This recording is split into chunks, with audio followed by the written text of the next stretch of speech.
So, Harry, I guess, next step is, about this is, you were successful and you've talked about the successes you've had and how you did it.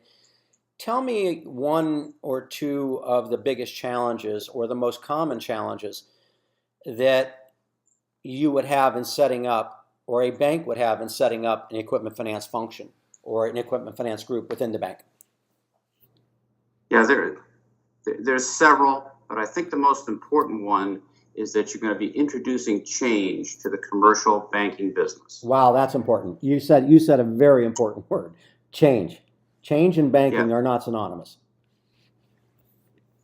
they're not synonymous, but I think there's a reality out there that if you don't change, you'll fall backward. And so what people see, particularly in a commercial banking environment where they've never had an equipment finance function, this has been a product they've sold against for years. And now all of a sudden they have it as part of their part of their bank and are supposed to work with them. So you're trying to get people to understand that even though you didn't have this product in the past, it's a good product and it can help you in a lot of different ways as a bank and as an individual banker. And getting people to understand that newness has a lot of value takes time and patience. And I think patience is a very, very big part of this because you'll find a lot of resistance when you come in with something new.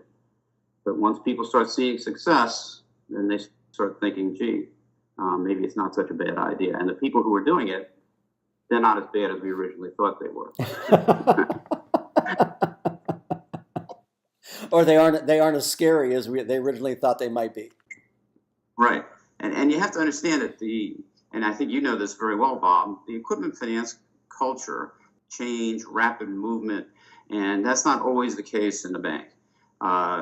They tend to be more what I'm going to call thoughtful about what they do, and they're going to take time in executing it. In equipment finance, we're transaction-driven business.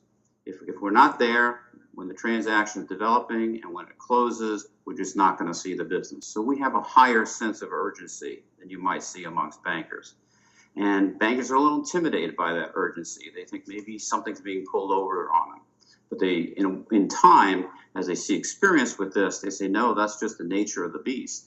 And if we let these people go, they'll get us more business. A quick story. I made a presentation to a bank. This is a long while, not 5 years ago. Right after 4 years ago after I had left PNC, and I was trying to figure out what to do. So I kind of went on a road show, did some bank presentations, and one of the chief credit officer for a good sized bank in the South said, I don't think we're missing any business.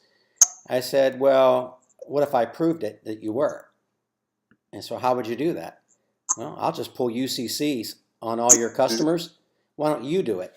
And take a look at who's financing your customers besides you and who's got liens on your clients. And it was amazing. Then they called me back. And I said, I call that shrinkage or leakage. You're just not getting it because you're not there. And like you said, though, Harry, equipment finance, it's at the moment kind of a thing. It's not like wine. The deal doesn't get better with age. It just starts to rot and it goes somewhere else, and somebody else presses the grapes besides you. So that's kind of the way I see it. But no, that's great insight. Thank you for that one.